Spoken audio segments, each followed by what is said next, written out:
worship his holy name. Sing like never before, oh my soul, worship your holy name. And Father, we worship and adore you. And all of your people say hallelujah. All right. There's somebody who's been serving, who's been a great blessing and has offered to help with this service.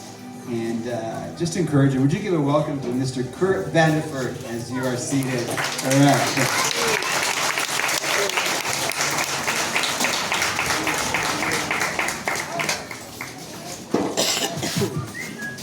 All right, so we're fixing to have the kids decorate the sukkahs, but they wanted somebody to talk for a little bit, and I'm not really a talker. So I've got some gentlemen that volunteered to come read some scriptures about why we do the sukkah and why it's a great day. So Gad's going to come up and read, and then Rez, if you want to come up, be ready also. And then we're going to talk a little bit and have these kids decorate a sukkah for us and just worship the Father for always providing.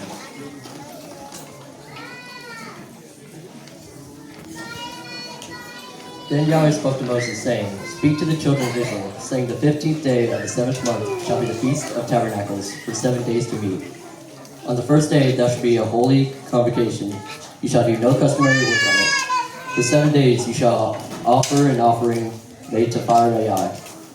On the 8th day you shall have a holy convocation, and you shall have an offering made by fire to Yahweh.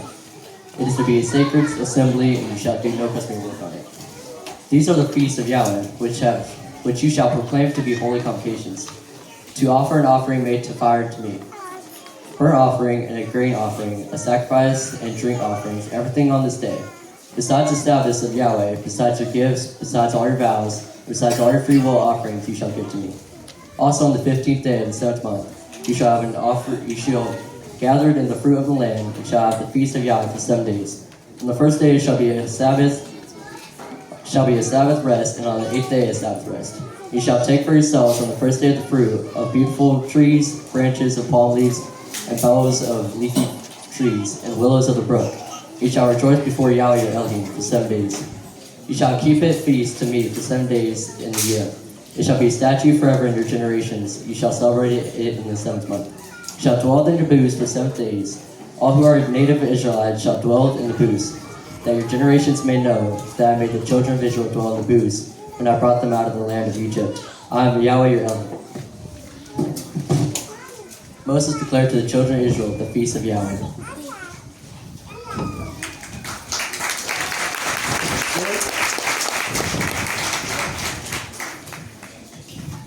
Happy Shabbat, everybody. You shall observe the Feast of Tabernacles 7 days. Thank you. You shall observe the Feast of Tabernacles 7 days, when you have gathered from your threshing floor and from your winepress, and you shall rejoice in your feast, you and your son and your daughter, your male servant and your female servant, and the Levite, the stranger, the fatherless, and the widow, who are within your gates. 7 days you shall keep a sacred feast to Yahweh, your Elohim, in the place which he chooses, because Yahweh your Elohim will bless you in all your produce and all the work of your hands, so that you surely rejoice. 3 times a year all your males shall appear before Yahweh, your Elohim, in the place which he chooses, at the feast of unleavened bread, at the feast of weeks, at the feast of tabernacles, and they shall not appear before Yahweh empty-handed. Every man shall give as he is able, according to the blessing of Yahweh your Elohim, which he has given to you. Now, on the 2nd day, the heads of the fathers' houses of all the people with the priests and the Levites were gathered to Ezra the scribe, in order to understand the words of the law.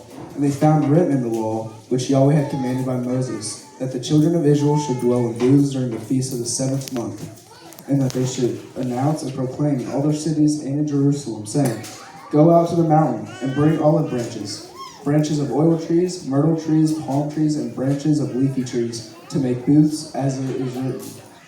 Then the people went out and brought them and made themselves booths, each one on the roof of his house, or in their courtyards, or the courts of the house of Elohim, and the open square of the water gate, and the open square of the gate of Ephraim. So the whole assembly of those who had returned from the captivity made booths and sat under the booths.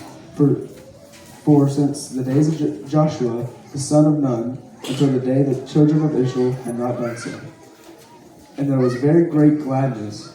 Also, day by day, from the first day until the last day, he read from the book of the law of Yahweh, and they kept the feast 7 days. And on the 8th day, there was a sacred assembly according to the prescribed manner. Thanks, sir. So, Feast of Tabernacles is my basically favorite feast. I know a lot of people share the same thing. And it cracks me up when you think of it being a commanded event. It's like, I command you to go have fun with people you love and have a great time and get to sing and praise and eat awesome food.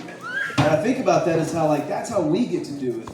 But this is also the commemorated time when they were literally going out into the wilderness with nothing but the faith that Elohim was going to provide for them. You know, we put the staff here, I got to come watch some of the stuff they were doing. There was so much work and preparation that went into making this place ready. A place that already has campers all the time, a place that we come to every Sabbath and we know where everything is. And there was so much preparation that went behind it. But our Hebrew ancestors, they didn't have any preparation. They had a faith in their El. And I know a lot of times we read scripture about how could they, hear the voice and see the whirlwind and see the fire and never go back to idolatry. But something we can also take from it is the faith they had to say, I'm going to uproot my kids, everything we have, and we're going that way. And he's going to provide.